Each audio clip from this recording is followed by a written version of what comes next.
guys are too kind. Thank you, Ernie. That's a fake beer. I saw Dave Chappelle do it. Thought it'd be cool. I've been thinking about being a kid a lot lately. Like, you know when you're a kid and you had a really bad day at school, and you get on the bus at the end of the day, and you're looking at the bus driver, and you're just like, man, I can't wait to be an adult. It's gonna be amazing. No school, no bedtimes, get to drive a bus all day. And then I became an adult, and like twists and changes happened, and there were some twists in life, and I realized I'm gonna be bald by the time I'm 22. Great. But it's okay though, guys, because I get a lot of compliments being bald. Like, now people say I look really good in hats. I was talking to my friend Eric the other day, and we were talking about the origin of names, you know, as one does. And he was telling me how he was talking to his parents, and his parents told him that his name comes from Norse mythology, like Eric, actually means ruler and warrior. I'm like, that's badass, that's really cool.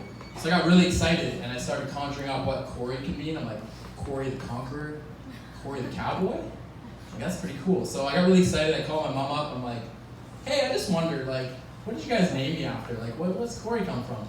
And she's like, oh, it's a really funny story. I was like, oh, sweet, a Cory story, the best time.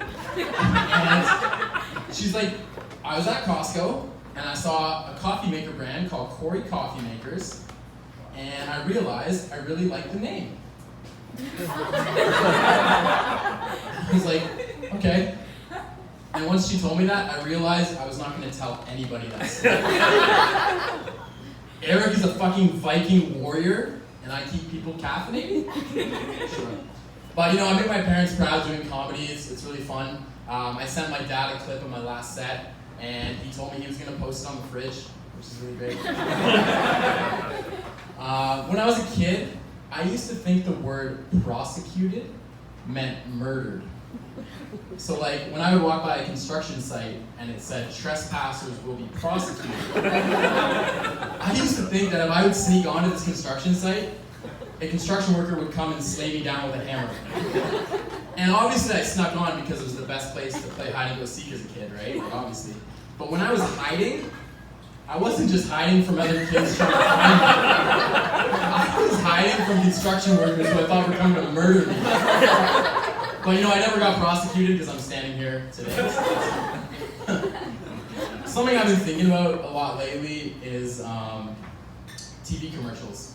Because like, nobody watches cable TV anymore. Like, everyone's on streaming services, Netflix, Hulu, which we don't have as Americans, so like Crave, you know, all that stuff. But like, imagine if you tune into TV commercials now on cable and they're just like completely phoning it in. Like, there's just a guy on the screen and he's just like, you guys have Windows, right?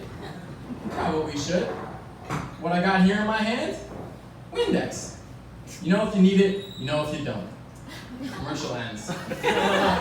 Next commercial comes on, it's the same guy from the Windex commercial, but he's got like a little funny mustache and he's just like, you having a tough time? He's got this weird accent now. You having a tough time? You trying to finish what you get started? What I got here in my hand? Cialis. You know if you need it, you know if you don't. And then he winks at the camera. I can't really wink, so don't worry about it, but he winks. And then like 6 episodes of Everybody Loves Raymond come on to me. When I was a kid, I also used to have dreams that were bonkers. Like, they were crazy. I could shoot fireballs. I could like fly with my farts sometimes. And sometimes I could even grow humongous. So even like 5'8". It was so cool. But now, something happened. Like, my dreams are so boring as an adult.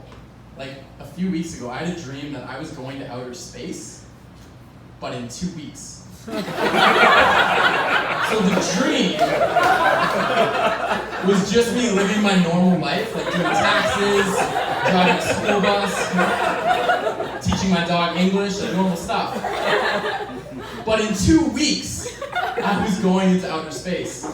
And I woke up, obviously, the part of my dream where it was like the morning of my mission. And I sat there in bed for a second, like really excited. And then realized, like, oh, I'm not going. My brain's accountant, Brian, was doing the math. And he's just like, we don't have enough budget for dreams like that anymore. But, you know, there really is a good side of low budget dreams. My nightmares used to be the most terrifying shit. Like, I used to have dreams of ghouls puking up demons, and they'd be like, I'm going to eat your fucking soul. And then they'd tickle me to death and I would die, and that was my nightmares.